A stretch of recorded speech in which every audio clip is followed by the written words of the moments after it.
Avant de commencer l'histoire, dites-nous d'où vous regardez en laissant un commentaire ci-dessous. Si vous aimez cette vidéo, n'oubliez pas de liker et de vous abonner. Passez une merveilleuse journée. Profitez de l'histoire, tout le monde. Il t'a fallu assez de temps, dit Ethan Caldwell, sans lever les yeux des documents devant lui. Avec tout le respect que je vous dois, monsieur, c'était un trajet de 25 minutes du restaurant jusqu'à cet immeuble. En tenant compte de la circulation, de la pluie et du fait que je suis venu à vélo, je suis arrivé à l'heure, répondit la livreuse, posant fermement le sac sur la table. Le silence qui suivit était plus glacial que la climatisation. Quelques cadres froncèrent les sourcils. L'un d'eux toussa, tentant de briser la tension, mais personne n'osa parler. Ethan, le PDG, surnommé le cerveau de glace de Wall Street, finit par lever les yeux du contrat. Il la fixa avec le regard froid de quelqu'un habitué à juger le monde à travers des chiffres et des graphiques. Ce n'est pas une livraison de fast-food, dit-il, ouvrant le sac avec un soupir de dédain. Nous sommes en pleine réunion d'affaires cruciale. La livreuse, portant un t-shirt jaune trempé par la bruine et un sac à dos encore dégoulinant, croisa les bras. Commander de la nourriture gastronomique ne signifie pas qu'elle va tomber du ciel, répondit-elle. Un assistant laissa échapper un petit rire nerveux. Quelqu'un lui donna un coup de pied sous la table. Ethan fronça les sourcils. Avez-vous la moindre idée de l'importance de cette réunion? Aucune, mais j'ai l'impression que les riches deviennent grognons quand ils ont faim, eux aussi, répondit-elle, tenant bon. Ethan la regarda un peu plus longtemps qu'il ne l'avait prévu. Elle n'était pas du genre à se recroqueviller face à l'autorité. Ses yeux étaient vifs et sans peur, bien que les cernes fatiguées sous ceux-ci et ses mains cailleuses, tenant encore son casque, racontaient une autre histoire. Il prit un document relié. Ces pages étaient remplies de caractères mandarins techniques et de notes. Vous parlez beaucoup. Si vous êtes si intelligente, aidez-nous. Traduisez ceci, dit-il avec sarcasme, laissant tomber le paquet sur la table avec un bruit sourd. Allez-y, essayez. Tous les regards se tournèrent vers elle. Certains étaient curieux, d'autres clairement amusés. Elle cligna des yeux, prit une profonde inspiration et, au lieu de reculer, s'avança. Puis-je jeter un œil? Ethan poussa le document vers elle, toujours surpris qu'elle ose le regarder dans les yeux ainsi. Elle ouvrit la première page et lut en silence pendant quelques secondes. Les directeurs échangèrent des regards, cachant des sourires. L'un d'eux murmura. Elle abandonnera dans 3 secondes, mais elle tourna à la page 2, puis à la page 3. Elle pinça les lèvres, pointa une section du doigt. Il y a une erreur ici, dit-elle sans lever les yeux. Ce caractère n'a pas sa place dans un contexte juridique. C'est un terme commercial. Et cette clause stipule que la partie A assume les responsabilités de la partie B sans consentement formel. C'est insensé. La salle se figea. Pardon? Murmura l'un des avocats. Elle tourna 2 pages de plus, comme si elle consultait un menu avant de commander. Ce contrat est un piège. Si vous le signez tel quel, Caldwell Enterprise assume la dette d'une filiale chinoise, qui est très lourdement endettée. Ethan se pencha en avant. Vous lisez le mandarin un peu mieux que mon italien, répondit-elle simplement. La tension se brisa comme un verre éclatant sur du marbre.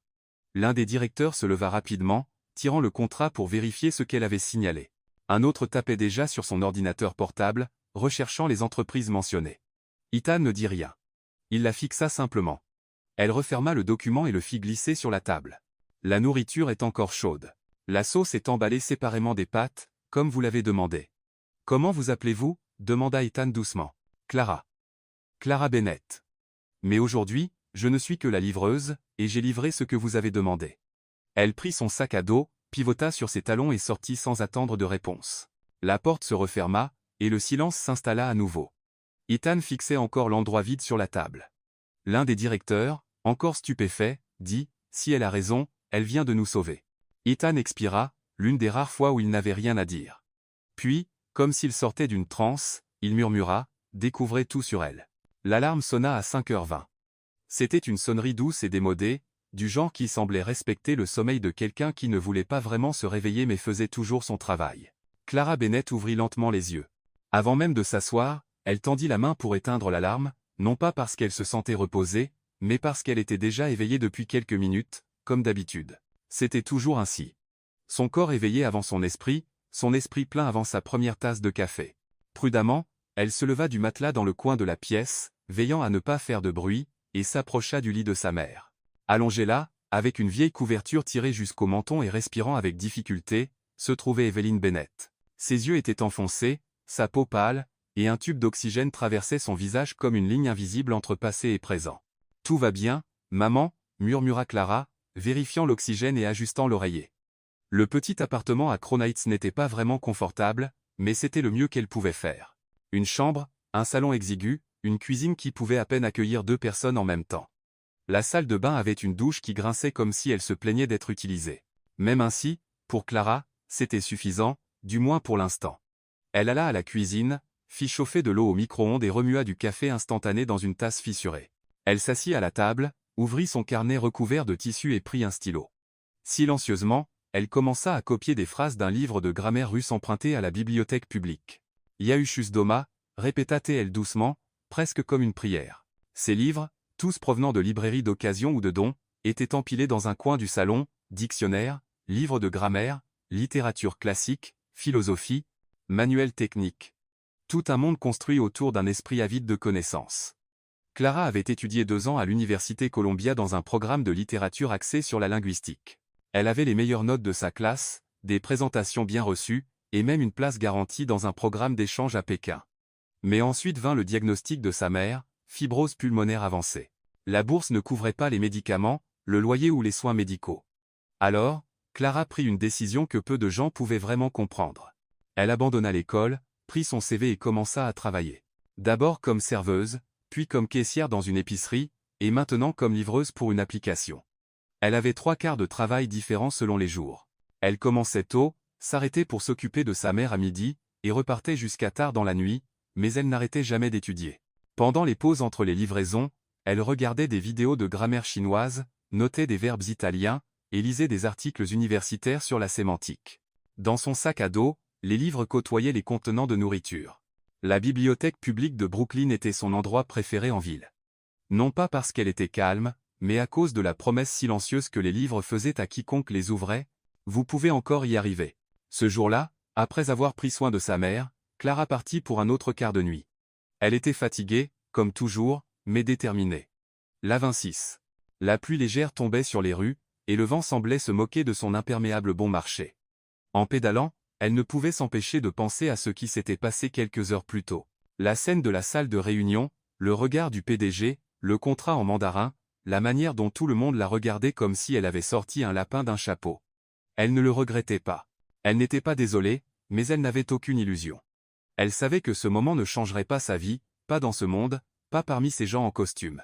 Il la verrait comme une anomalie, une distraction, une livreuse qui parle des langues, rien de plus. Elle l'avait déjà vue auparavant. Une fille de son cours de français avait dit un jour. « Tu devrais être comédienne. » Comment quelqu'un de ton quartier a-t-il appris 3 langues? Clara avait ri à l'extérieur, mais à l'intérieur, elle avait enregistré le commentaire comme quelqu'un notant un crime non résolu.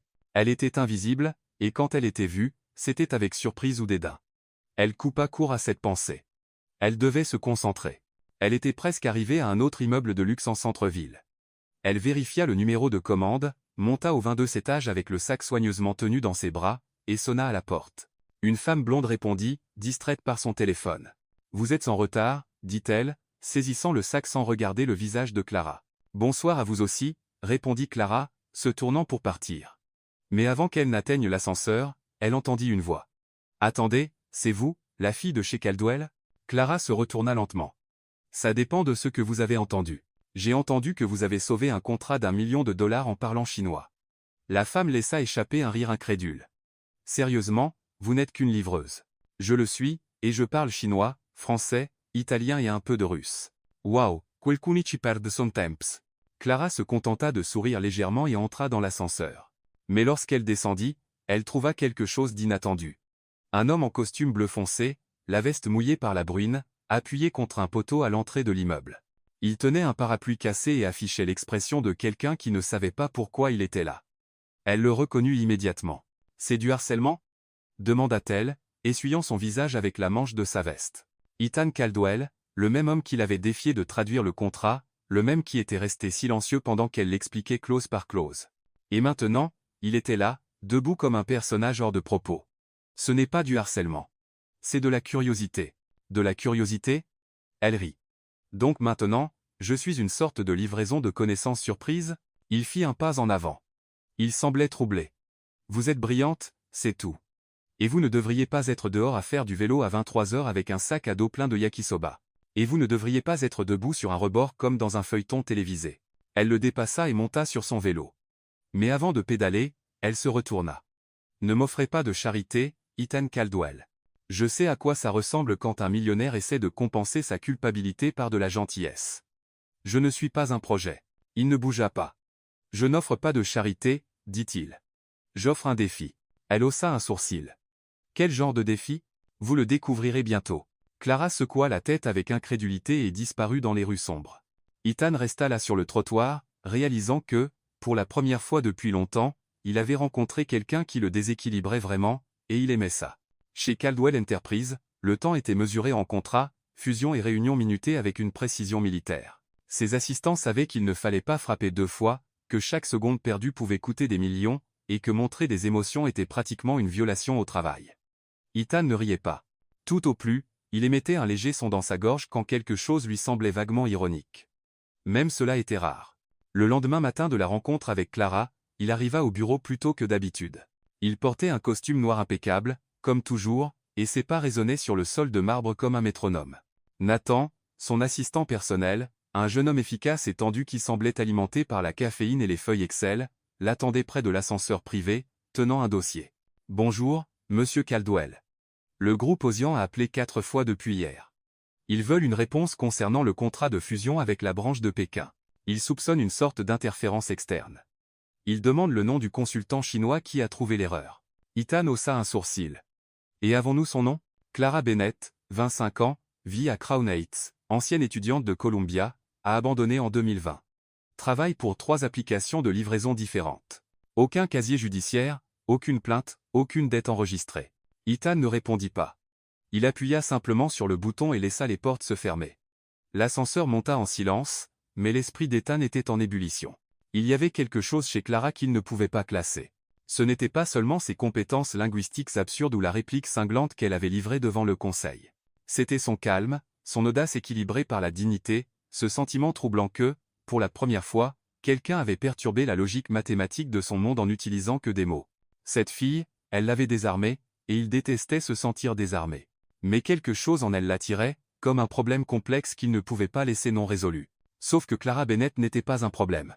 Elle était une variable imprévisible. À l'heure du déjeuner, Ethan annula 2 réunions et quitta l'immeuble sans prévenir personne. Son chauffeur l'attendait comme d'habitude, tenant la porte ouverte. « Crown Heights », dit-il sans regarder son assistant. La voiture glissa à travers les rues humides de Manhattan jusqu'à Brooklyn, traversant des avenues animées, des ponts suspendus et des ruelles humides, s'arrêtant finalement devant une laverie défraîchie. À proximité, il y avait un vieux bâtiment en briques rouges dont les fenêtres ressemblaient à des dents tordues. Ethan leva les yeux et vit une silhouette élancée nettoyer une fenêtre avec un chiffon bleu.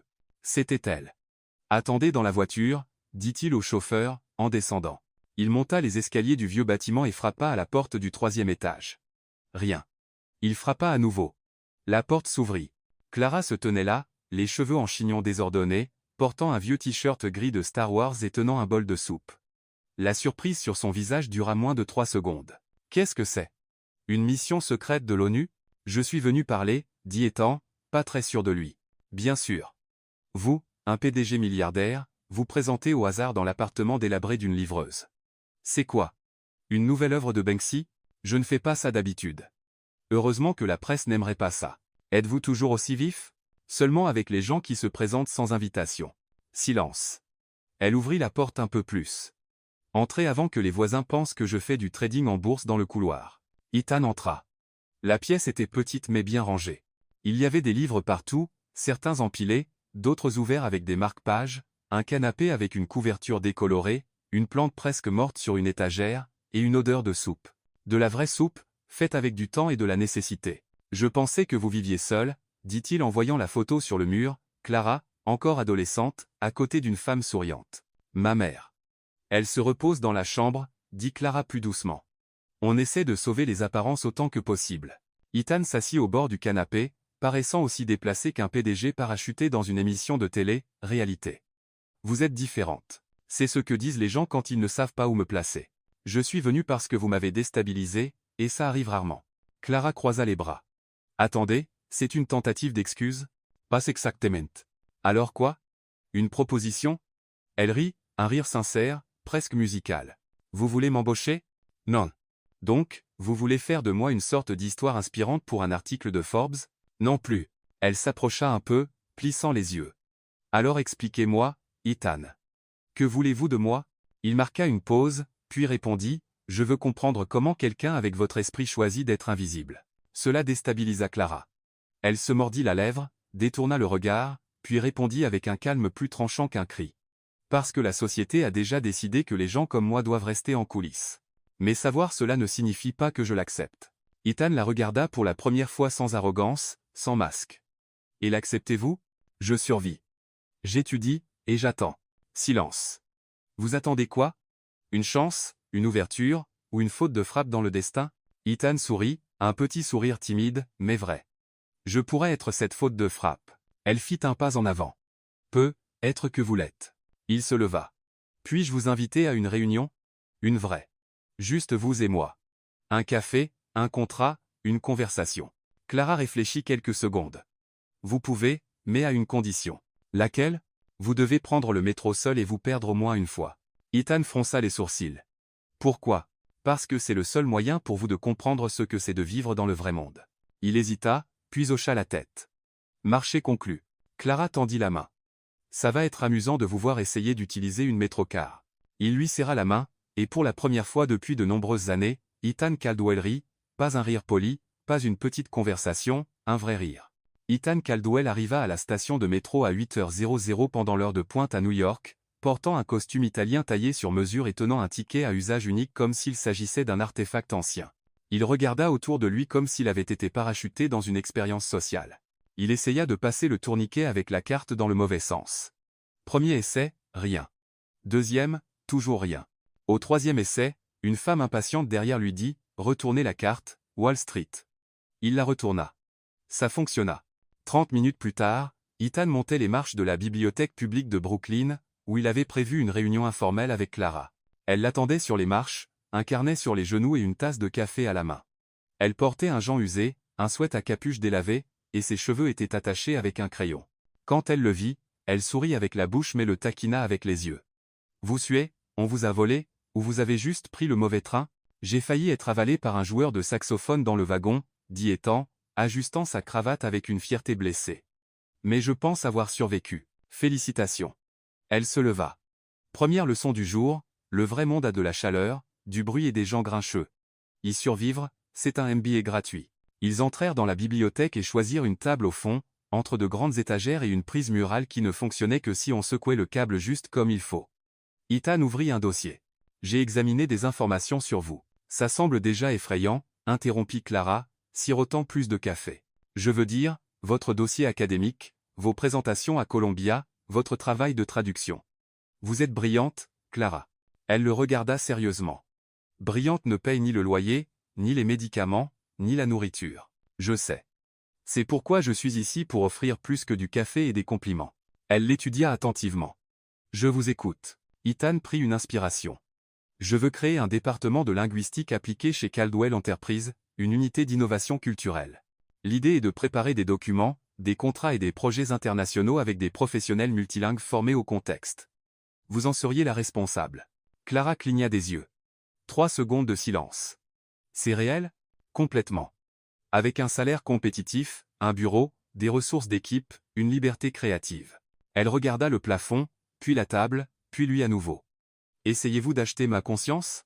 J'essaie d'investir dans votre talent. » Clara ne répondit pas tout de suite.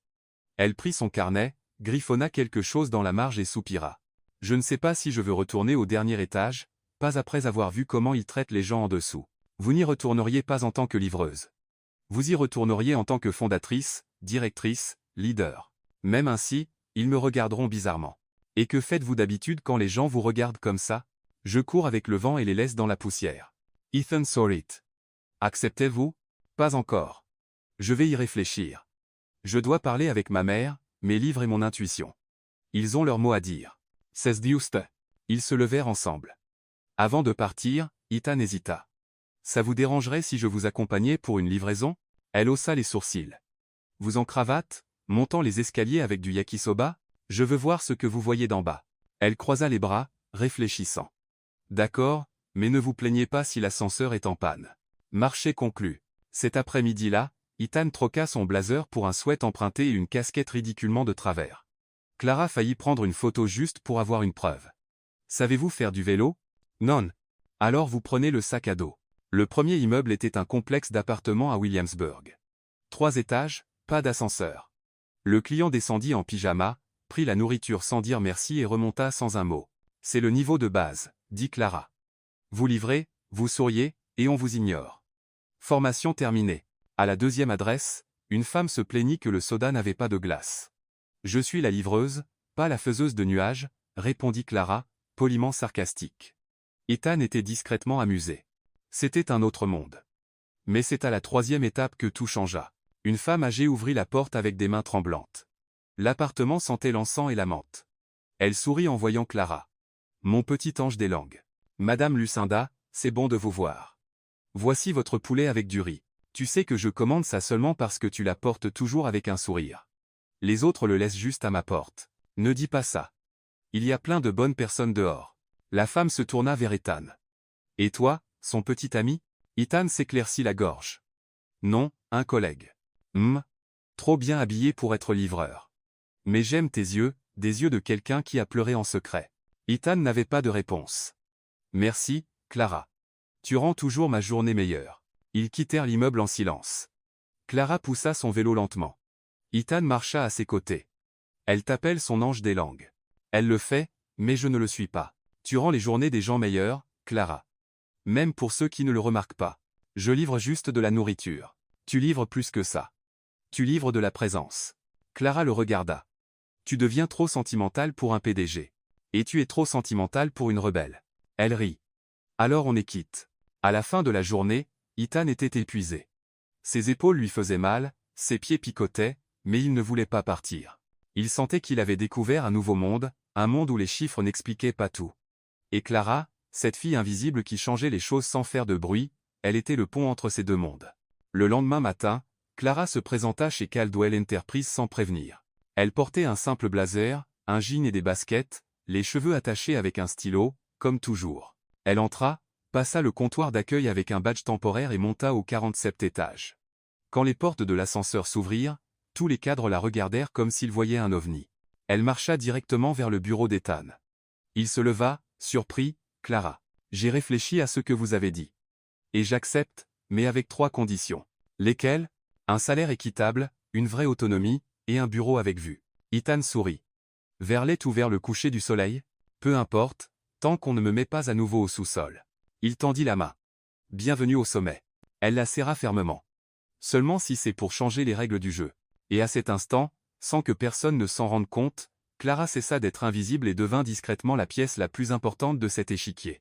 Le premier jour de Clara Bennett en tant que directrice de la nouvelle division de linguistique appliquée chez Caldwell Enterprises ressemblait à une comédie d'entreprise, le genre où personne ne sait vraiment qui est en charge, mais tout le monde fait semblant.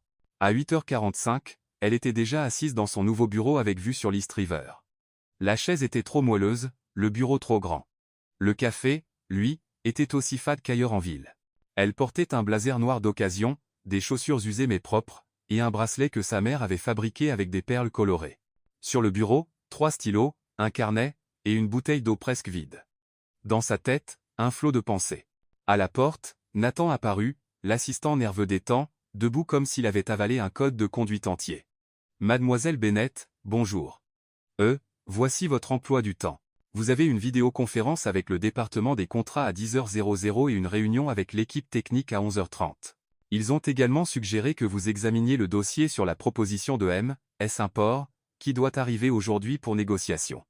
Ethan a demandé que vous surveilliez tout de près. Clara haussa un sourcil. M.S. Import?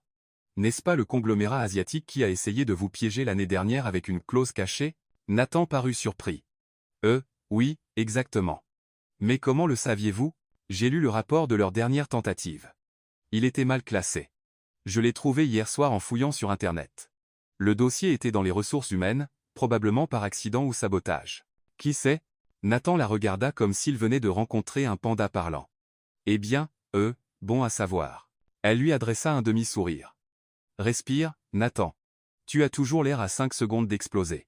Il lui rendit un sourire nerveux et sortit. Clara se tourna vers l'écran. Elle ouvrit les fichiers entrants et commença à examiner les documents de M.S. Import.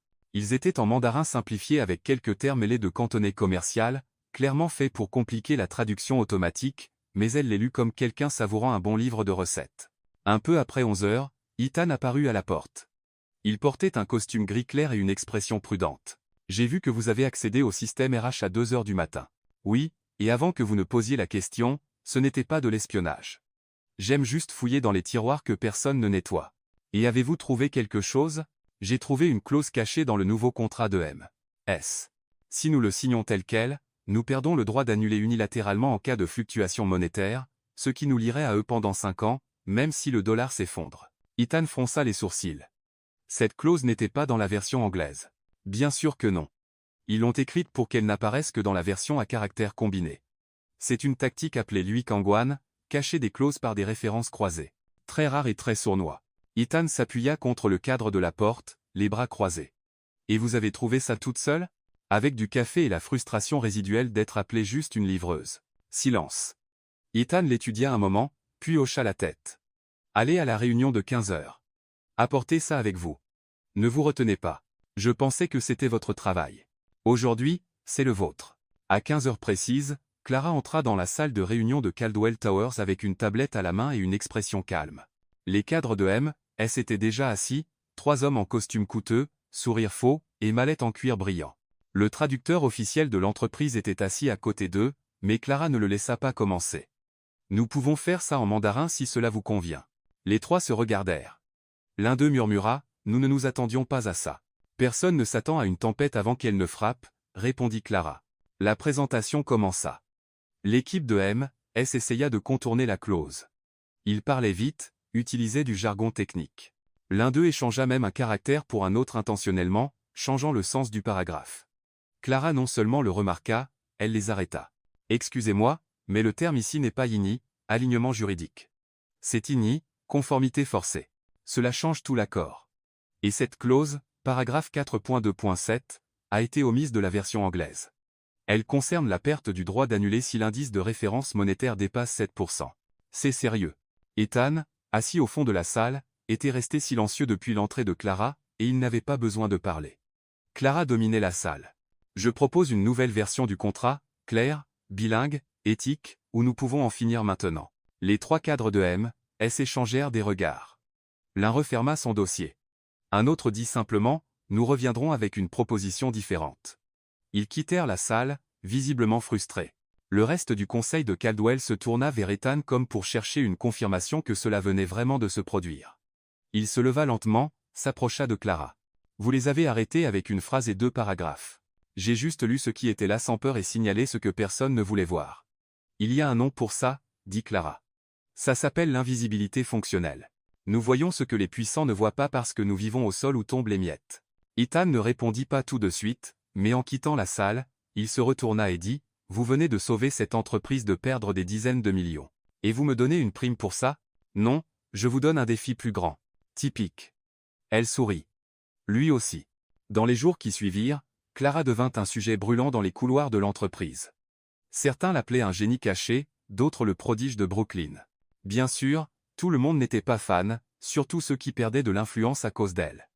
Mais Clara ne se souciait pas des étiquettes.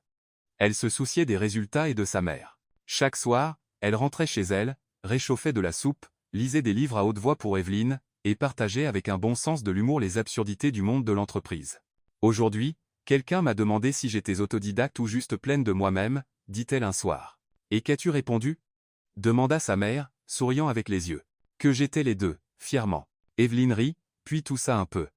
Clara lui prit doucement la main. « Un jour, maman, tu me verras enseigner le français sur une scène.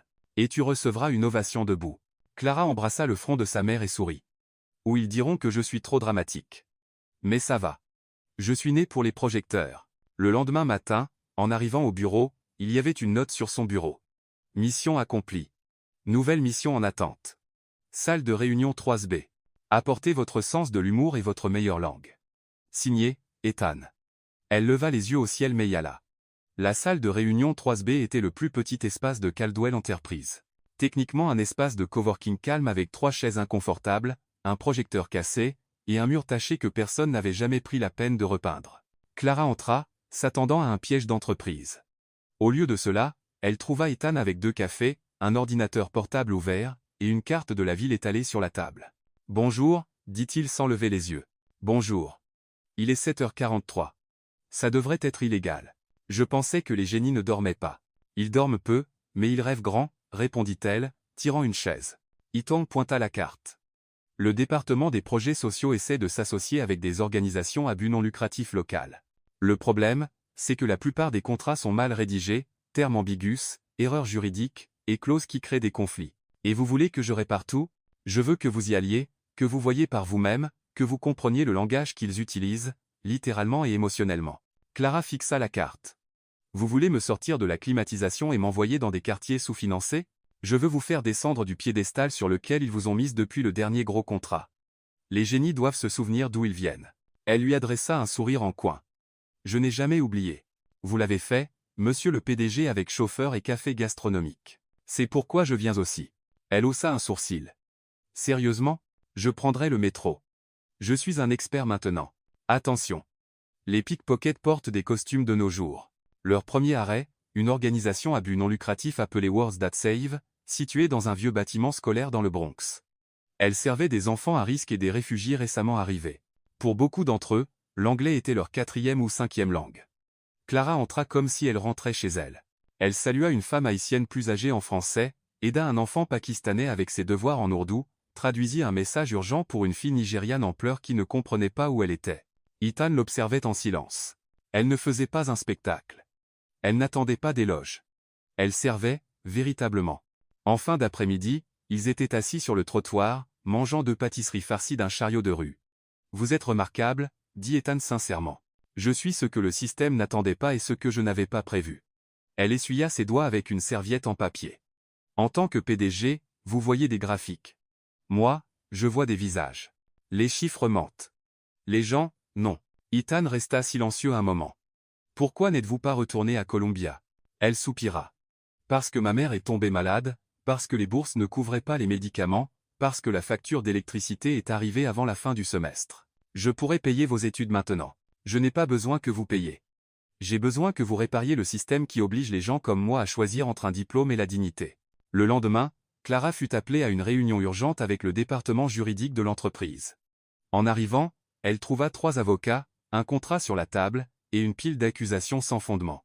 Ils disent que vous avez violé la politique en représentant l'entreprise dans des environnements externes sans autorisation formelle, dit l'avocat principal, un homme avec une moustache soigneusement taillée et un regard froid. J'ai représenté la dignité, pas l'entreprise, répondit Clara. Cela pourrait entraîner des poursuites judiciaires. Elle croisa les bras. Vous savez ce qui coûte plus cher que les procès? Ignorer la réalité. Ethan entra dans l'embrasure de la porte. Tout va bien ici? Apparemment non, répondit Clara. Ils essaient de me faire taire pour avoir fait plus que ce que ma description de poste permet. Ethan regarda les avocats. Vous pouvez disposer maintenant. Ils partirent, clairement mécontents. Ethan s'approcha de Clara. Ils n'ont aucune autorité pour vous intimider, et s'ils l'avaient, ils viennent de la perdre. Elle le regarda dans les yeux. Allez-vous vraiment soutenir ça? Je vais vous soutenir. Ce soir-là, en rentrant chez elle, Clara trouva sa mère en pleine crise de toux. Le tube d'oxygène s'était détaché. Elle appela le service d'urgence, aida à la stabiliser, s'assit près du lit, les mains tremblantes. « Je ne peux pas te perdre maintenant, maman, murmura-t-elle. Evelyne serra sa main fort. « Tu es en train de voler, ma fille. Je veux juste voir où tu vas atterrir. » 2 jours plus tard, Ethan l'invita à un événement décontracté sur le toit de l'entreprise. Clara se présenta, méfiante, en veste en jean et pantalon noir, et trouva un groupe de jeunes de différentes parties du monde, tous issus des ONG qu'ils avaient visitées. Sur un grand écran, le nouveau projet lancé par l'entreprise, Caldwell Voice, un programme de soutien, d'éducation et de traduction pour les réfugiés et les minorités linguistiques. Clara regarda Ethan. « C'est réel? C'est à vous. Je viens de le signer. » Elle cligna des yeux, retenant ses larmes. « Et comment avez-vous fait passer ça auprès des actionnaires? » En mentant un peu. J'ai appelé ça une initiative stratégique d'expansion culturelle. Mais en réalité, c'est le projet le plus vrai que j'ai jamais fait. Clara s'approcha. Vous changez. Vous m'avez fait changer. Elle sourit. Et vous avez fait de même pour moi. Il la regarda dans les yeux. Que pensez-vous d'aller plus loin? Plus loin que quoi? Plus loin que la salle de réunion. Plus loin que les rapports. Plus loin que vous êtes différente. Clara prit une profonde inspiration. Ça ressemble dangereusement à des sentiments. Et si c'était le cas? Elle s'approcha, les yeux brillants. Alors il faudra négocier les termes et les clauses. Juste une. L'honnêteté absolue. Ils sourirent, et à cet instant, sans contrat signé, sans témoin, sans badge ni costume, ils conclurent l'accord le plus important de leur vie. Un groupe de jeunes s'approcha timidement. « Êtes-vous la fille du projet ?» demanda une fille aux cheveux tressés colorés, être âgée de 12 ans. Clara s'accroupit et sourit. « Je suis l'une d'entre elles, mais vous serez les stars désormais. » La fille sourit, tenant un dépliant avec votre voix compte en 5 langues. « Parlez-vous toutes ces langues ? Je parle un peu, mais ce qui compte, c'est d'écouter. » La fille fit un pouce levé. « Vous êtes gentille, comme ma prof en Éthiopie. » Clara rit. « C'est un honneur. J'espère un jour mériter cette comparaison. » L'enfant courut rejoindre le groupe. Ethan, à côté d'elle, regardait avec une expression qu'il montrait rarement, un calme authentique, pas celui qui vient après un contrat signé, mais celui qui vient seulement quand on sait qu'on a fait ce qu'il fallait. « Je me demande, commença-t-il, tenant un thé glacé, comment quelque chose qui a commencé par un déjeuner sur le trottoir peut se transformer en un projet mondial. Ça commence par du pain pita et ça finit par du courage, dit Clara. Et un peu d'insomnie et de colère contre le système. Et beaucoup de foi, ajouta-t-elle, regardant le ciel. La foi aussi, mais une foi avec des actions, acquiesça-t-il. Puis-je poser une question difficile? Vous avez déjà commencé. Croyez-vous en moi? Elle se tourna lentement pour le regarder. Non, pas encore. Ethan sembla touché par ces mots mais ne recula pas. Juste. Et que dois-je faire pour changer ça? Arrêtez de faire les choses pour le spectacle et commencez à les faire avec un but. Et saurez-vous faire la différence? Clara sourit légèrement. Je sais toujours. Plus tard, lorsqu'ils retournèrent à l'immeuble de l'entreprise, ils restèrent coincés dans l'ascenseur à cause d'une panne électrique. Ils passèrent 37 minutes avec des alarmes, des appels d'urgence, et un silence gênant. C'est nouveau, dit Ethan. Coincé ici avec vous. Pas de réseau, pas de rapport, personne à sauver. Essayez-vous toujours de sauver quelqu'un? J'ai toujours essayé de me sauver moi-même, pour être honnête. Clara s'appuya contre la paroi de l'ascenseur, les bras croisés. Et ça fonctionne? Je ne sais pas, mais aujourd'hui, je ne me reconnais pas autant qu'hier, et c'est être un bon signe. Ou être une crise existentielle. Avez-vous déjà pensé à devenir conférencière motivante? J'ai déjà pensé à devenir astronaute, si ça peut t'aider. Ils rirent tous les deux. L'ascenseur tressauta légèrement. Ethan s'approcha un peu. Vous savez, tout ce projet, cette mission, ce changement, rien de tout cela ne serait arrivé sans vous. Je sais, et c'est exactement pourquoi je suis encore ici. Que voulez-vous dire? Parce que si je pars maintenant, je perds la chance de changer le sommet. Mais si je reste, je risque de devenir ce contre quoi je me suis tant battu. Ethan la regarda sérieusement. Je ne laisserai pas ça arriver. Elle détourna le regard. Vous ne pouvez pas promettre ça. Non, mais je peux me battre à vos côtés. L'ascenseur reprit vie avec un sursaut, et les lumières s'allumèrent. Les portes s'ouvrirent, mais ils restèrent là juste un instant de plus que nécessaire. Le lendemain soir, Clara retourna visiter l'ONG Words That Save. C'était la remise des diplômes pour un petit groupe de jeunes réfugiés qui avaient appris l'anglais et se préparaient à entrer à l'école publique le semestre suivant. Elle fut appelée pour remettre les certificats. À la fin, l'une des étudiantes, une fille de 16 ans nommée Lila, lut une note écrite avec l'aide du traducteur volontaire. Quand je suis arrivée ici, je ne savais même pas dire bonjour. Maintenant, je veux devenir avocate parce que la dame qui parlait comme moi m'a fait croire que je pouvais le faire. Clara tint le papier et pleura sans peur, sans honte. Evelyne, sa mère, regardait depuis le premier rang avec une bonbonne d'oxygène à côté d'elle et un regard de pure fierté.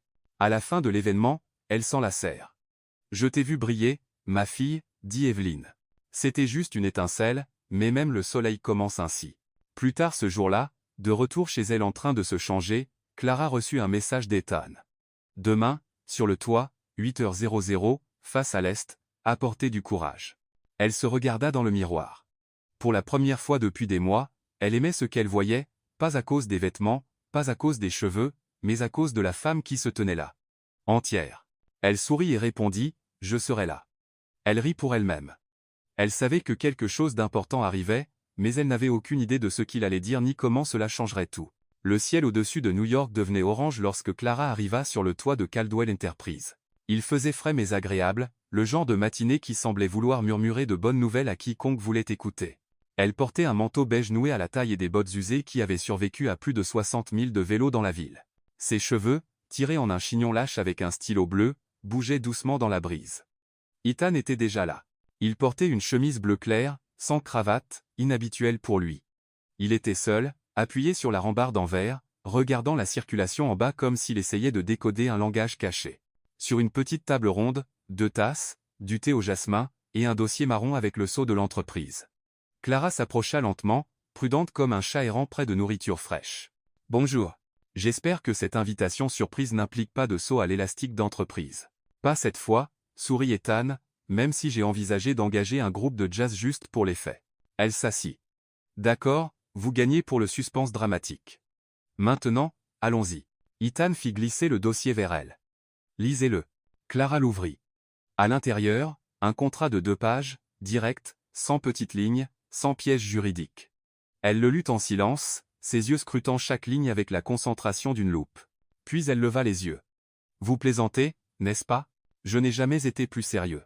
C'est une offre pour devenir vice-présidente de l'innovation sociale de l'entreprise. » Exactement. C'est insensé. Je suis d'accord. Je suis jeune. Je n'ai pas de diplôme. Je ne fais pas partie du cercle des entreprises. C'est exactement pourquoi je vous veux. Elle passa une main dans ses cheveux. Vice-présidente, Ethan? N'est-ce pas trop tôt? Vous pensez d'une manière que personne ici ne fait. Vous lisez là où les autres survolent. Vous traduisez ce que les autres négligent. Et surtout, vous ressentez. Et vous apprenez aux autres à ressentir, aussi. Ce n'est pas un titre. C'est un champ de mine. Et vous êtes la seule à pouvoir le traverser sans tout faire exploser. Clara laissa échapper un rire sec. Et si tout va mal? Alors c'est sur moi. Elle regarda la vue. Vous savez que ça ne va pas bien se passer, n'est-ce pas? Bien sûr. Les actionnaires me traiteront de fou. Les cadres lèveront les yeux au ciel, et la presse dira que je suis tombée pour une livreuse et lui ai donné un titre. Elle le regarda dans les yeux, sérieuse. Et êtes-vous tombée pour moi? Ethan soutint son regard, réfléchit avant de répondre. J'apprends à admirer profondément. Quant à tomber, peut-être que je suis en chemin, mais si c'est le cas, je veux le faire correctement. Clara détourna le regard. Ça change tout ou ça commence tout. Elle referma le dossier. J'ai besoin de temps. Vous avez jusqu'à la fin de la semaine. C'est généreux. Je fais semblant d'être juste quand je veux avoir l'air humain. Et vous voulez avoir l'air humain avec moi. Je veux être humain avec vous. Clara sourit. Vous commencez à apprendre les bons mots. Mais vous avez encore raté le ton. Il rit. Et pour la première fois depuis longtemps, il semblait à l'aise. Cet après-midi-là, Clara rentra chez elle, la tête en ébullition. Evelyne était dans le salon, regardant un feuilleton vénézuélien avec des sous-titres anglais générés automatiquement. Je vois à ton regard que quelqu'un t'a fait une offre scandaleuse. Ce n'est pas scandaleux, mais c'est risqué. Qu'est-ce que c'est? Clara s'assit et lui raconta tout, l'offre, le titre de vice-présidente, la réaction probable du conseil, le risque.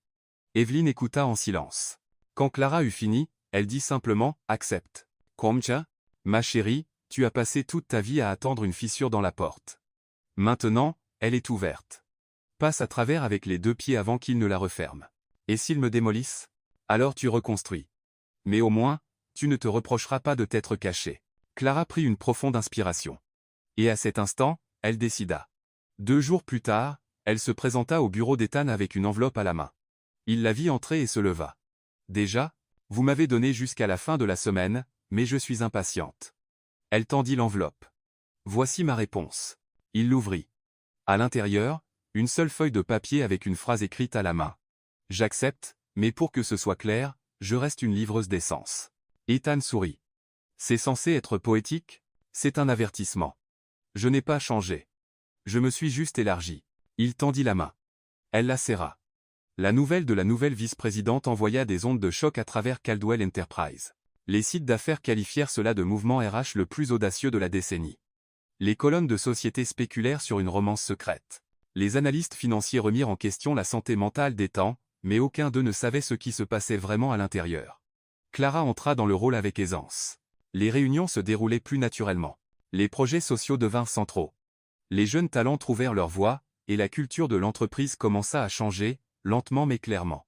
Certains l'appelaient une anomalie, d'autres un miracle. Ethan savait qu'elle était les deux et plus encore. Un soir après un événement caritatif, ils se retrouvèrent seuls sur le balcon. Ils étaient en tenue formelle, mais il y avait quelque chose de libre chez eux deux. « Froide » demanda-t-il. « Non, j'ai trop de choses en moi pour ressentir le temps qu'il fait dehors. Je pense à courir, je pense que peut-être j'ai sauté dans une mer où je ne sais même pas nager. » Ethan la regarda. « Si tu commences à couler, je sauterai après toi. Et si je t'entraîne avec moi, alors on coule ensemble. Mais au moins, on aura essayé. » Clara sourit. Ça semble dangereusement romantique. Je ne ferai pas ça. Pas encore. Pas tant que tu es encore en train de construire tes ailes. Et si je volais déjà? Alors apprends-moi. Ils se regardèrent longuement, mais il n'y eut pas de baiser. Pas encore. C'était trop tôt pour ça, mais trop tard pour faire marche arrière. Et ainsi, avec une signature et un saut dans l'inconnu, Clara Bennett, ancienne livreuse, fille d'une infirmière à la retraite, amoureuse autodidacte des langues, devint l'une des dirigeantes les plus inattendues du monde de l'entreprise new-yorkais. Mais la plus grande révolution restait à venir, et elle viendrait d'où personne ne l'attendait. La nomination de Clara Bennett, comme vice-présidente de l'innovation sociale chez Caldwell Enterprises sembla d'abord un mouvement audacieux et inspirant. Mais en une semaine, cela devint le carburant d'un feu en coulisses. Les réunions étaient interrompues par des regards en coin. Les cadres chuchotaient dans les couloirs comme s'ils échangeaient des secrets. Les rapports commençaient à arriver en retard. Les invitations aux réunions stratégiques semblaient juste manquer la nouvelle vice-présidente. Clara remarquait tout. Elle avait déjà vécu le silence toxique de l'exclusion sociale dans les salles de classe, les dîners, et les files d'attente à l'hôpital avec sa mère. Ce regard qui dit que vous n'êtes pas à votre place lui était bien trop familier. Sauf que maintenant, il portait une cravate Hermès. « Tu sens la tension ?» murmura Nathan alors qu'elle traversait l'étage des cadres. « Ouais, on dirait que quelqu'un a laissé une oignon politique pourrir dans la moquette. Ils sont nerveux, Clara. Personne ne pensait que tu tiendrais au-delà de 2 lattes et d'un post LinkedIn. Maintenant que tu changes vraiment les choses, les jeux ont commencé. J'ai déjà joué à ce jeu. Là d'où je viens, on appelait ça l'humiliation silencieuse. » Nathan hésita, puis se pencha plus près. « Si tu as besoin d'un informateur, je suis partant. J'aime un peu de danger, et il ne me paye pas assez pour faire semblant d'être neutre. » Clara rit. « Est-ce notre première alliance de résistance d'entreprise? Si c'est le cas, je veux un nom de code, quelque chose comme Opération Yakisoba. » Elle essaya de rester sérieuse mais finit par rire pour de vrai. Le lendemain matin, une réunion avec les investisseurs externes de Caldwell était prévue. Ethan ne pouvait pas y assister, il était à un forum international, laissant Clara diriger la présentation. Elle arriva tôt, bien préparée avec des graphiques, des données et un discours soigneusement écrit. La salle était remplie d'hommes en costume et de 2 femmes, l'une clairement ennuyée, l'autre regardant Clara comme si elle était une stagiaire confuse. Pendant la présentation, elle fut interrompue 3 fois. La première, ils questionnèrent son expérience formelle en gestion. La deuxième, ils insinuèrent que les résultats sociaux pourraient être une tendance inefficace. La troisième, ils rirent quand elle mentionna un projet développé en partenariat avec une organisation à but non lucratif dans un quartier défavorisé. Clara prit une profonde inspiration. Elle ne perdit pas son calme. « Je comprends que ma présence ici mette certaines personnes mal à l'aise, dit-elle fermement. Je ne viens pas de Harvard. Je n'ai pas de MBA de Suisse. Mais je connais le terrain que vous n'avez jamais foulé. Et c'est là que cette entreprise rencontre la vision. » Silence. Et plus encore, l'innovation ne consiste pas à préserver le statu quo. Il s'agit de briser les schémas qui ne profitent qu'à ceux déjà assis à la table. Et j'ai construit ma propre chaise. La femme qui semblait ennuyée leva enfin les yeux et sourit, un sourire subtil, mais réel. Après la réunion, Clara sortit avec des pas assurés. Elle ressentait encore le poids de leur jugement mais portait quelque chose de plus fort, la conviction. Quelques heures plus tard, Nathan se présenta dans son bureau avec un papier plié. Info fraîche. Je viens de l'entendre dans la salle de pause. L'un des directeurs, M. Langston, essaie d'organiser une motion pour limiter votre autorité sur les initiatives sociales. Il se coordonne par email, mais utilise des noms de code pour compliquer le suivi. Des noms de quoi? Exactement. Vous êtes la variation. Ethan est le faux pas. Très créatif. Veux-tu que je pirate? Non. Laisse-les gaspiller leur énergie à comploter. Pendant ce temps, nous produisons des résultats. Mais Clara savait que ce n'était que le début. Le lendemain, quelque chose d'inattendu se produisit. En quittant l'entreprise, elle fut approchée par une femme petite avec des cheveux blancs soigneusement coupés et une robe vert foncé. Clara Bennett? Oui. Je suis Margaret Norrington, directrice de la Fondation Urban Life. J'ai lu un article sur vous dans le journal de la ville. Nous devons parler. Clara ne savait pas si elle devait se défendre ou dire merci. Margaret sourit. Détendez-vous. Je ne suis pas là pour vous saboter. Je suis là pour proposer un partenariat. 2 heures plus tard, elles étaient assises dans un café simple à Harlem. Margaret était directe, intelligente, et n'avait aucune patience pour les politesses. Nous travaillons avec des familles déplacées, des femmes immigrées, et des jeunes LGBTQIA+ expulsés de chez eux. Nous construisons des réseaux de soutien, mais il nous manque de la structure, des connexions, et une plateforme. Et que voulez-vous de moi? Je veux que vous utilisiez votre nouvelle position pour ouvrir des portes. Nous avons l'impact.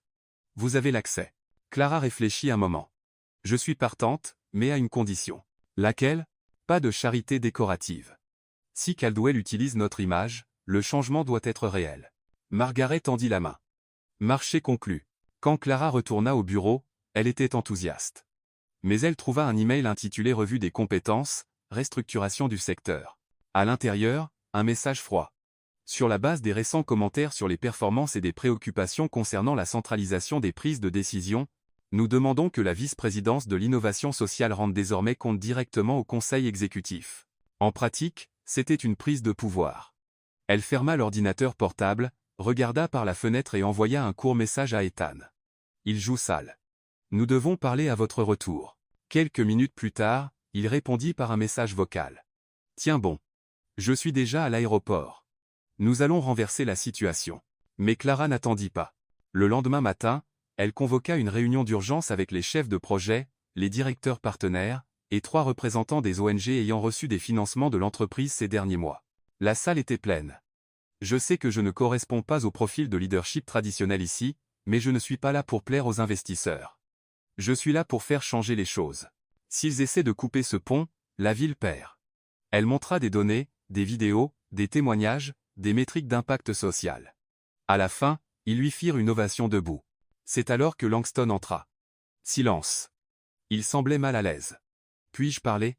Demanda-t-il, essayant de paraître calme. Allez-y, répondit Clara. Tout cela est bien, mais le monde réel exige un équilibre. Notre entreprise doit penser au profit. Le profit sans conscience n'est que du vol en costume, rétorqua-t-elle. Certains rirent. Langston déglutit difficilement et partit. Quelques heures plus tard, Ethan entra dans le bureau de Clara.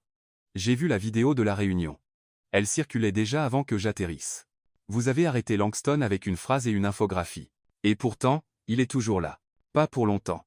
Je viens de voir le conseil, et je vous ai apporté un cadeau. Il lui tendit une enveloppe. Elle l'ouvrit.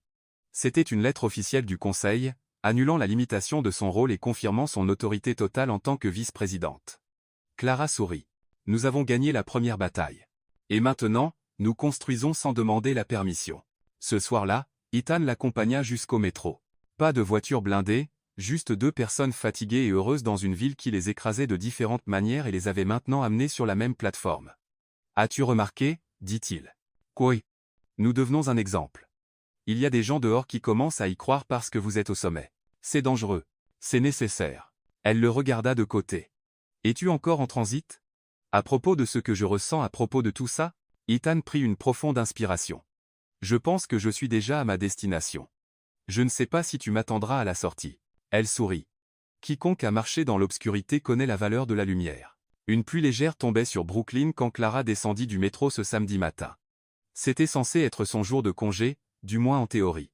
Mais quelqu'un comme elle ne pouvait pas rester à la maison quand il y avait des gens qui avaient besoin d'aide. Avec ses écouteurs et un dossier de documents dans son sac à dos, elle marcha vers un petit bâtiment avec de la peinture écaillée et des fenêtres embuées. C'est là que vivait Madame Isabella, une immigrante équatorienne de 68 ans qui vendait des empanadas dans le parc et, depuis 2 semaines, faisait face à une expulsion à cause d'un bail qu'elle comprenait à peine, car il était écrit en anglais juridique plein de clauses cachées. C'est comme si j'avais signé sans même savoir, avait dit la femme la dernière fois qu'elle s'était rencontrée. Clara enquêta sur l'affaire seule. Elle découvrit que le nouveau propriétaire du bâtiment était un fonds d'investissement immobilier qui achetait de vieux immeubles et expulsait les locataires vulnérables en exploitant des failles dans leurs baux. Isabella avait jusqu'à aujourd'hui, 14 heures, pour comparaître devant un juge au tribunal des petites créances. Il était 13h27. Clara entra dans le tribunal avec le cœur battant et les chaussures mouillées. La salle d'audience était pleine. Isabella, recroquevillée dans un coin, tenait un dossier plastique avec des papiers froissés et un crucifix dans les mains. « Je suis là », murmura Clara, s'asseyant à côté d'elle. « Ils ont un avocat. Pas moi. Je vais perdre. Pas avec nous ici. » Neus? Clara regarda autour d'elle. Elle était la seule à être venue. Mais peu importe. J'ai apporté un dictionnaire, quelques lois, et un peu de courage. Ça devra suffire. À 13h58, l'affaire fut appelée. L'avocat du groupe immobilier était jeune, bien habillé, et portait un épais dossier de documents.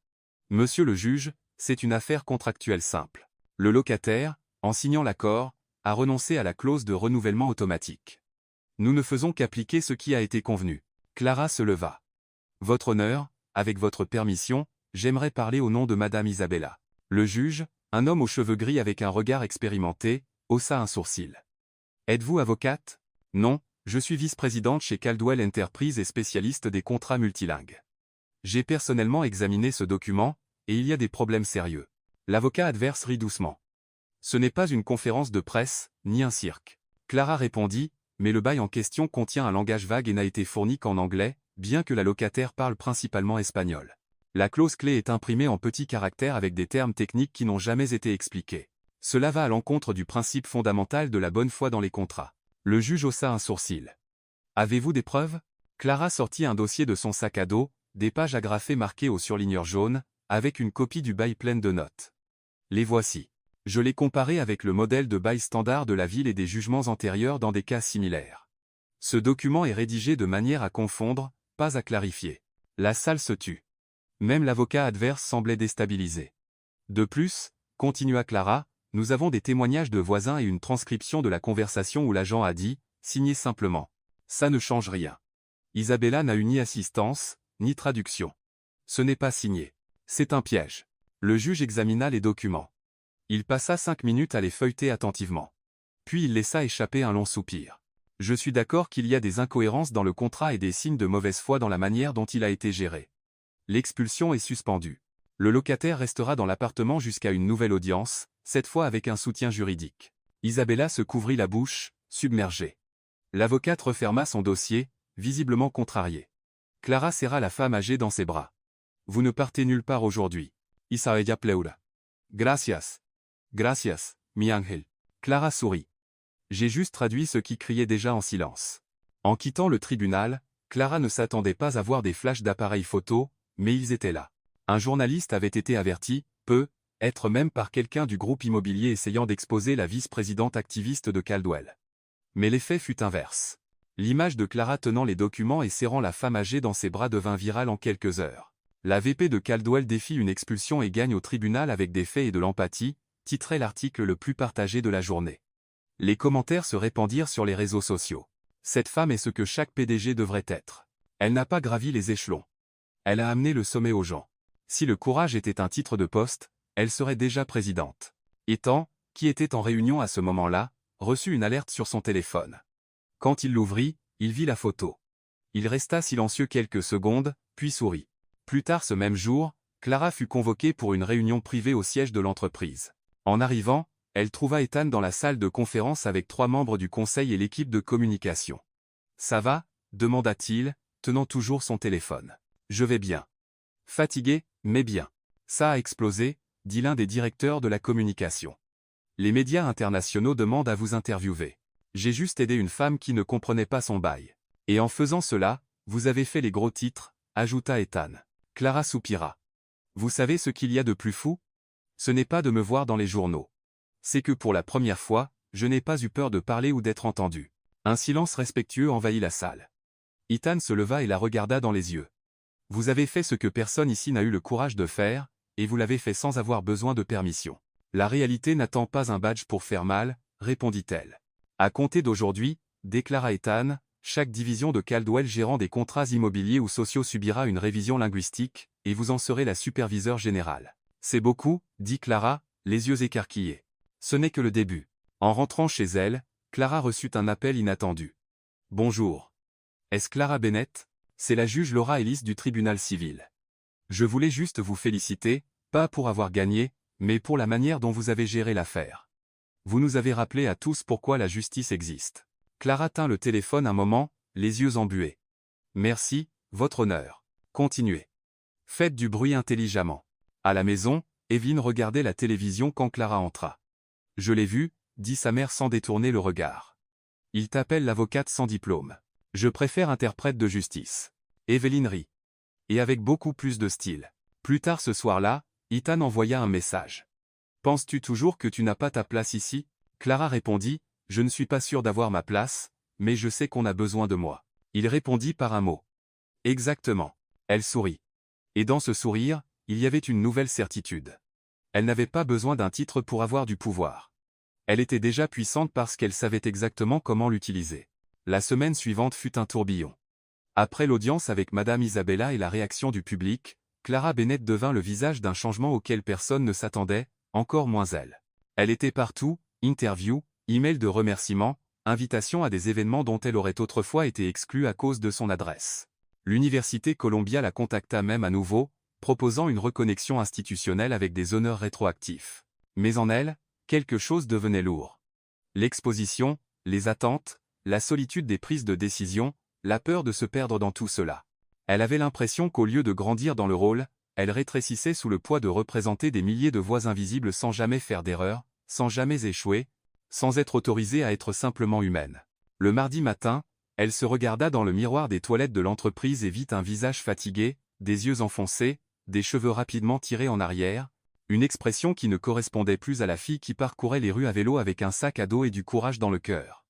Elle retourna à son bureau, s'assit dans son fauteuil pivotant et fixa la ville. New York continuait à s'agiter, indifférente. Evelyn allait plus mal. Les visites à l'hôpital devenaient plus fréquentes. Clara avait à peine le temps de respirer, encore moins de s'occuper de la femme qui lui avait tout donné. Elle prit une feuille de papier et commença à écrire à la main. « Chers membres du Conseil, merci profondément pour l'opportunité que vous m'avez donnée. Mais en ce moment, j'ai besoin de me rappeler qui je suis et de rentrer chez moi. » Elle signa, plia la feuille et la mit dans sa poche. C'était décidé. Il était temps de partir. Ce soir-là, elle rentra chez elle lentement. En entrant, elle trouva Evelyn endormie sur le canapé, la bonbonne d'oxygène à côté d'elle et une couverture sur les épaules. Elle s'assit prudemment, ne voulant pas la réveiller, et resta là, à regarder, à écouter, à ressentir. Son téléphone vibra. Un message d'Ethan. « Puis-je te voir ?» Elle hésita, puis répondit, « Demain après-midi, sur le banc du parc en face de l'immeuble. » Pas de costume. Le lendemain était nuageux. Clara arriva la première. Elle s'assit sur le banc, les bras croisés, fixant les immeubles devant elle comme s'ils étaient des sommets inaccessibles. Ethan arriva à l'heure exacte, en jeans foncés, une chemise simple et des baskets qui n'étaient clairement pas son style habituel. « J'aime le déguisement, » dit-elle sans quitter la rue des yeux. « J'essaie d'avoir l'air humain, tu te souviens ?» Silence. Elle sortit l'enveloppe de sa poche et la lui tendit. « Qu'est-ce que c'est ?»« Ma lettre de démission. » Ethan la lut lentement. Quand il eut fini, il la plia soigneusement et la glissa dans la poche intérieure de sa chemise. « Pourquoi maintenant ? Parce que je suis fatigué d'être un symbole. Parfois, je veux juste être moi. Tu n'as pas besoin de partir pour être toi. Si, je le dois. J'ai gravi cette montagne à moto, mais maintenant, on dirait qu'on me demande de piloter un avion sans instruction. Ils ne t'ont pas donné d'instruction parce que personne n'est jamais arrivé là où tu es, Clara. Mais je ne veux pas être une pionnière pour toujours. Je veux juste respirer. » Ethan prit une profonde inspiration. « Et si je te demandais de rester ? Je serais comme tous ceux qui essaient de me convaincre que je suis plus utile vivante que libre. » « Non, dit-il, je ne veux pas que tu restes pour l'entreprise, pour la cause ou pour moi. Je veux que tu restes si tu veux construire quelque chose avec moi. » Pour la première fois ce jour-là, elle le regarda dans les yeux. « Que veux-tu dire par là ?» Il s'assit à côté d'elle. « J'ai essayé de me retenir. Tu avais tant de choses en cours, et je pensais que ce serait égoïste de m'approcher. Mais je suis tombé amoureux de toi. » Clara déglutit difficilement. « Ce n'est pas juste. Je sais, mais c'est la vérité. Tu es mon patron. Je l'étais. Maintenant, je suis juste un gars sur un banc de parc qui parle à la femme la plus incroyable qu'il ait jamais rencontrée. » Elle rit, mais il y avait des larmes dans ses yeux. « Et si je te disais que je ressens quelque chose aussi, que mon cœur s'emballe chaque fois que tu entres dans une pièce ? Alors on courra ensemble. Et si je me perds au milieu de tout ça ? Je t'aiderai à retrouver ton chemin. Et si je me perds, tu me montreras comment revenir. » Elle resta silencieuse longtemps. Puis elle reprit l'enveloppe de ses mains. « Je ne vais pas la déchirer, mais peut-être que je vais la garder pour l'instant. C'est suffisant. » Il lui prit la main. « Tu n'as pas à tout décider maintenant. Respire, c'est tout. » Et elle le fit, pour la première fois depuis des jours, profondément, lentement. « Heureusement que tu n'es pas venu en costume. J'aurais pu te frapper. Chanceux que je sois en jeans et avec ses baskets. Horribles. Et pourtant, tu m'aimes. » Elle secoua la tête. « Idiot. Vice-présidente. Idiote. » Exactement. Ils rirent ensemble. Et à cet instant, pas de baiser, pas de musique de fond, pas de grandes promesses, ils surent que quelque chose de nouveau avait commencé. Le lendemain, Clara retourna à l'entreprise. Elle n'annonça pas sa décision. Elle entra simplement dans le bureau comme si elle n'était jamais partie. Et tout le monde respecta cela. Les regards changèrent. Les sourires étaient plus chaleureux. Même Langston, son critique le plus sévère, la traitait maintenant avec une politesse forcée presque comique. Cet après-midi-là, pendant qu'elle tapait un rapport, Nathan entra avec 2 tasses de café. Alors, tu restes pour l'instant? Et Ethan, pour l'instant, aussi. Donc, ça veut dire que pour l'instant, pourrait devenir pour toujours, mais seulement si c'est léger. Seulement si c'est réel. Nathan sourit. Je savais que tu étais intelligente. Je ne savais pas que tu étais aussi poétesse. Ne répands pas ça. Ça pourrait ruiner ma réputation de sorcière des contrats. Ce soir-là, elle rentra chez elle et trouva Evelyne éveillée. Tu es de retour. Je suis de retour. Et des nouvelles? Clara prit la lettre, maintenant pliée plusieurs fois, et la plaça au fond d'un tiroir. Juste une chose de sûre. Quoi donc? Que ma place est exactement là où ma voix rend encore les gens mal à l'aise. Evelyn Sorrett. Alors rend-les mal à l'aise avec amour. Sur son ordinateur de bureau, Clara créa un nouveau dossier, Révolution interne. À l'intérieur, elle commença un nouveau document intitulé « Comment changer le monde sans se perdre ». Première ligne. Commencez avec un sac à dos, un rêve et une langue acérée. Ensuite, trouvez quelqu'un qui croit en vous et ne vous arrêtez jamais. C'était un vendredi chaud à New York, pas le genre de chaleur qui fait fondre l'asphalte, mais celle qui accompagne la fin du printemps, une chaleur qui sent l'espoir. Les arbres devant la fondation Words That Save étaient en fleurs, et tout le quartier semblait vibrer d'une anticipation silencieuse. Clara était nerveuse, plus qu'elle ne l'avait jamais été dans une réunion du conseil ou à la télévision. Long organisait la cérémonie de clôture du programme Caldwell Voice, celui qu'elle avait aidé à créer, façonner et développer.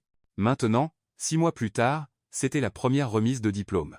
Dans le public, des mères avec des foulards colorés, des pères tenant des téléphones pour filmer, des jeunes en vêtements simples mais avec des yeux brillants. Il y avait des traducteurs bénévoles, des affiches dans plusieurs langues, et une fresque avec les drapeaux des pays représentés, Haïti, Syrie, Mexique, Ukraine, Nigeria, Bangladesh, Colombie. Et au milieu de tout cela, Clara. Elle portait une robe bleu foncé avec des manches amples et ses cheveux en une tresse sur le côté, pas de talons, pas de maquillage lourd. Elle voulait se présenter telle qu'elle était, authentique, vue. Elle était là en tant que mentor et comme preuve vivante qu'il était possible de briser la barrière de l'inexistence. À côté d'elle se trouvait Margaret Norrington, la directrice de l'ONG, et 3 membres du conseil de Caldwell. Mais Ethan n'était pas là. Il était en voyage cette semaine-là pour une conférence à Zurich. Il avait envoyé un message de soutien, mais Clara ressentait son absence comme un vide dans sa poitrine. Elle essaya de ne pas s'y attarder. « Prête ?» demanda Margaret. Clara prit une profonde inspiration. « Je l'ai toujours été. » Les gens avaient juste besoin d'y croire. Elle monta sur la scène, tenant le micro à 2 mains. L'auditorium de fortune se tut. Il y a 6 mois, ce projet était considéré comme un risque. Les gens disaient que c'était trop de philanthropie, que les jeunes des marges ne voulaient pas apprendre des langues, ou que les réfugiés n'avaient pas le temps d'étudier. Elle regarda les diplômés. Aujourd'hui, vous prouvez qu'ils avaient tort.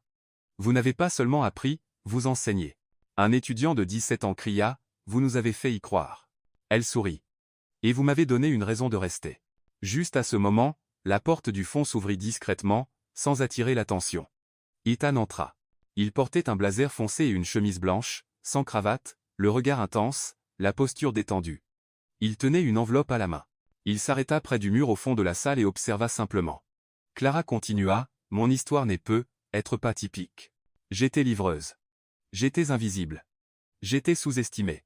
Mais aujourd'hui, debout ici avec vous tous, je prouve que même le sommet peut apprendre à parler avec un accent différent. » Des applaudissements éclatèrent. Des gens pleuraient. Une femme se leva et dit, « Clara, vous êtes la voix que nous n'avons jamais eue. » Elle ferma les yeux une seconde, prit une inspiration et dit, « Et maintenant, je veux présenter l'une des personnes qui a rendu tout cela possible, un homme qui, malgré son apparence arrogante et sa difficulté à montrer ses émotions, a eu le courage de prendre un risque et de changer. Mesdames et messieurs, veuillez accueillir Ethan Caldwell. » Toute la salle se tourna vers le fond. Ethan marcha lentement le long de l'allée centrale. Il salua quelques personnes d'un signe de tête. Il monta sur la scène sans regarder directement Clara, pas avant la toute dernière seconde. Quand leurs yeux se rencontrèrent, le temps sembla s'arrêter. Il tenait l'enveloppe fermement. « Bon après-midi » commença-t-il, la voix calme et stable. « Je ne suis pas venu ici aujourd'hui en tant que PDG. Je suis venu en tant que quelqu'un qui a appris de cette femme à mes côtés et de vous tous. Dans le monde de l'entreprise, on nous apprend à regarder les chiffres, à prévoir les tendances, à atteindre des objectifs, mais rien de tout cela ne m'a préparé à rencontrer une âme comme celle de Clara Bennett. » Clara déglutit difficilement, ses yeux s'embuèrent. Ethan continua. « Elle m'a appris que l'intelligence ne vient pas avec un code postal, que le talent ne porte pas de costume, et que l'empathie pourrait bien être la politique la plus révolutionnaire de toutes. Et c'est pourquoi aujourd'hui, j'annonce officiellement la création de l'Institut Clara Bennett pour la linguistique sociale. Oui, il fera partie de Caldwell Enterprises, mais il aura une pleine indépendance, et Clara en sera la fondatrice, présidente et chef de projet. La salle explosa en applaudissements, acclamations et sifflements. Clara se couvrit la bouche avec la main. Les larmes coulèrent librement. Ethan se tourna vers elle. « Et si tu acceptes, je veux que tu sois non seulement le cœur de ce projet, mais sa lumière guide, l'exemple que tu es déjà pour tant de gens. » Elle ne put parler pendant quelques secondes, puis elle prit le micro. « J'accepte. » Le rugissement de la foule résonna contre les murs. Clara et Ethan s'enlacèrent, une longue étreinte silencieuse pleine de sens. Elle murmura à son oreille, « C'était un retour digne d'un film, et l'héroïne mérite une fin heureuse. Nous n'en avons pas fini. Alors écrivons la suite ensemble. » Après l'événement, dans la cour de l'ONG avec des enfants courant partout, des photos prises et des familles célébrant, Ethan et Clara s'assirent à l'écart. « Tu sais ce qu'il y a de plus fou ?» dit-elle. « Je pensais que ma plus grande peur était d'échouer, mais je crois que c'était d'être vu. Et maintenant, je me vois aussi. » Il lui prit la main. « Il y a quelque chose que je n'ai pas encore fait. »« Quoi donc ?»« Tcha !» Et puis il l'embrassa, un baiser doux, silencieux, honnête. Pas de public, pas de caméra, pas de scénario, juste un baiser entre deux personnes venant de mondes différents mais qui se sont retrouvées au même endroit. Dans les jours qui suivirent, l'histoire de l'Institut Clara Bennett devint virale. Émissions de télévision, invitations à parler, intérêt international, dons record. Mais Clara resta la même. Elle prenait toujours le métro. Elle rendait encore visite à Madame Isabella. Elle apportait encore la soupe de sa mère le mercredi. Seulement maintenant, elle avait une fondation et un partenaire. Ethan, de son côté, démissionna de son poste de PDG quelques mois plus tard, comme il l'avait prévu. Il était prêt pour un nouveau chapitre, un chapitre avec plus d'humanité et de connexion. Lors de sa dernière réunion d'entreprise, il prononça un discours simple. « On dit que l'amour affaiblit les leaders. Mais si c'est vrai, alors j'espère que nous sommes tous faibles, car c'est seulement avec de l'amour qu'on peut construire quelque chose qui compte vraiment. » Une nuit à la maison, Evelyn regarda une photo de sa fille sur le mur de l'ONG et sourit. « Tu es devenu tout ce que je n'ai jamais rêvé de dire mais que j'ai toujours su que tu étais. » Clara l'embrassa sur le front. « Je suis toujours ta fille. J'ai juste plus de paperasse à signer maintenant. » Evelyn rit. « Et tu as embrassé un PDG. Oh, maman. Je l'ai vu à la télé. » Elles éclatèrent toutes les deux de rire. Sur le mur du nouvel institut, une phrase gravée en métal doré, « Les langues construisent des ponts, mais l'amour est ce qui les traverse. » Signé, Clara Bennett. Le jour commença gris à New York, pas le genre de ciel qu'on espère pour un jour de mariage, mais Clara Bennett était heureuse, heureuse d'une manière qui n'avait rien à voir avec la couleur du ciel, la luminosité du soleil ou les prévisions météo. C'était une félicité paisible, ancrée comme des racines, celle qui vient lorsqu'on sait enfin que tout a un sens. Elle était dans une pièce de la fondation Words That Save, où le mariage aurait lieu. Elle avait décidé qu'elle voulait quelque chose de simple, pas d'hôtel de luxe, pas de lustre doré, pas de tapis rouge. Elle voulait se marier là où l'amour s'était d'abord transformé en mission. Elle portait une robe blanche à manches courtes, avec un col en V et de la dentelle brodée à la main par des mères immigrées participant au projet. À ses pieds, des baskets blanches. Dans ses cheveux, des fleurs sauvages. Pas de maquillage lourd, pas de bijoux coûteux, mais ses yeux n'avaient jamais brillé autant. Evelyn, sa mère, était assise dans un fauteuil à proximité. Elle portait une tenue bleu clair avec un foulard modeste et un large sourire sur le visage. « Prête, ma chérie ?» Clara la regarda à travers le miroir. « Depuis le jour où il m'a jeté ce contrat en mandarin sur les genoux. Romantique pour nous, c'était. » À l'autre bout de la ville, Ethan ajustait son col devant le miroir. Il portait un costume bleu foncé, une cravate bordeaux, des chaussures cirées, et une fleur à la boutonnière choisie par Clara. Il était nerveux. Nathan, maintenant promu directeur de l'Institut Clara Bennett, entra avec 2 tasses de café. « Tu as 3 minutes pour t'enfuir si c'est ce que tu penses. »« Je ne le ferai pas. »« Alors, prêt ? » ?»« Pour la première fois, oui. » Nathan s'approcha. « Je n'aurais jamais pensé te voir comme ça, humain, détendu, souriant sans raison. » Clara fait ça. Elle ne change pas seulement les contrats. Elle change les gens. « Et was there no main ?» Ethan rit. « Je pense que oui. Je respire même mieux. » La cérémonie commença à 11h00 dans le jardin de la fondation. Il y avait des chaises en bois avec des coussins simples, des serviettes colorées, des arrangements floraux choisis par les enfants, et de la musique live, violon et accordéon. Parmi les invités se trouvaient des jeunes diplômés, des maires de projets sociaux, des activistes, des employés de Caldwell, des travailleurs d'ONG, et des gens qui avaient croisé le chemin de Clara et Ethan. Quand Clara descendit l'allée improvisée, tout le monde se leva, mais c'est Ethan qui faillit perdre son souffle. Clara marcha avec assurance, seule, car personne n'avait besoin de la donner. Elle était déjà entière. Quand elle atteignit l'hôtel, ils se regardèrent longuement, comme quelqu'un qui finit un livre et réalise qu'il veut le relire depuis le début. L'officiant, un homme gentil avec un accent colombien, commença. Aujourd'hui, nous ne célébrons pas seulement un mariage. Nous célébrons le choix de deux personnes venant de mondes différents mais qui ont choisi d'avancer dans le même. Clara tenait les mains d'Ethan. J'ai pensé à écrire des vœux élaborés, dit-elle. Mais l'amour que je ressens pour toi ne tient pas dans de grands mots. Il tient dans les choses simples, comme se réveiller et se rappeler que tu existes, comme savoir que même si je trébuche, tu riras d'abord, puis tu m'aideras à me relever. Tout le monde rit. Ethan parla ensuite. Je viens du silence, des chiffres, de la perfection. Mais toi, tu as secoué mon ordre. Tu as déchiré ma logique, et tu as construit de la poésie au milieu de ma structure. Je ne veux pas te comprendre.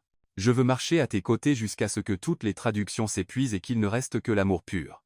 Evelyne essuya des larmes. Nathan aussi. Même Margaret fit semblant de se frotter les yeux. Je vous déclare maintenant partenaire de vie, dit l'officiant. Et si vous souhaitez sceller cela par un baiser, c'est à vous de décider. Ils s'embrassèrent, doucement, profondément, véritablement.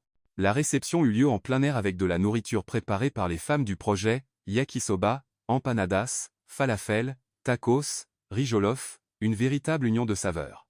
La musique allait du fado au jazz, en passant par la salsa, le boléro, et même le K-pop. Clara dansa pieds nus. Ethan suivit, ratant des pas, trébuchant, heureux. Il ne pouvait s'arrêter de rire. Plus tard dans la journée, ils s'assirent seuls sur les marches à l'entrée de la fondation. Alors maintenant, nous sommes officiellement, commença Ethan. Follement mariés. Je préfère partenaire dans le crime. Il lui prit la main. Prête pour le prochain chapitre? C'est quoi? Voyager. On prend un mois. Pas de travail, juste nous. Toi, moi, et être un dictionnaire si tu ne peux pas t'en empêcher. Je suis partant. Mais à une condition. Laquelle? Qu'on passe au moins une nuit dans un endroit où personne ne sait qui nous sommes, où personne ne dit, voilà la vice-présidente, ou, c'est le PDG devenu activiste. Alors, que diront-ils? Voilà deux fous amoureux. Ethan sourit. Marché conclu. Dans les mois qui suivirent, l'Institut Clara Bennett s'étendit à 3 villes. Plus de 2000 jeunes furent directement impactés. Les universités commencèrent à référencer le modèle. Les entreprises commencèrent à réviser les Gatungs avec l'aide de linguistes sociaux. Même l'ONU invita Clara à parler lors d'une conférence sur la langue et l'inclusion. Mais elle n'avait pas changé. Elle prenait toujours le métro. Elle répondait encore aux messages des étudiants, riait encore fort, portait toujours un stylo bleu dans les cheveux. Et Ethan, il apprit à Cuijaste cuisiner des pâtes et à écouter sans vouloir réparer. Il apprit à attendre les réponses et à comprendre le silence. Une nuit, allongée sur le canapé avec la tête sur ses genoux, Clara demanda, « Penses-tu encore que nos mondes sont différents? Je pense que nos mondes se sont heurtés et en ont créé un nouveau. Ça ou non? L'amour. C'est stringard. Mais toi soli. » C'est vrai. Sur le mur de leur maison, une fresque de photos et une pancarte qui disait « Ici, nous parlons la langue du courage avec un accent en forme de cœur. »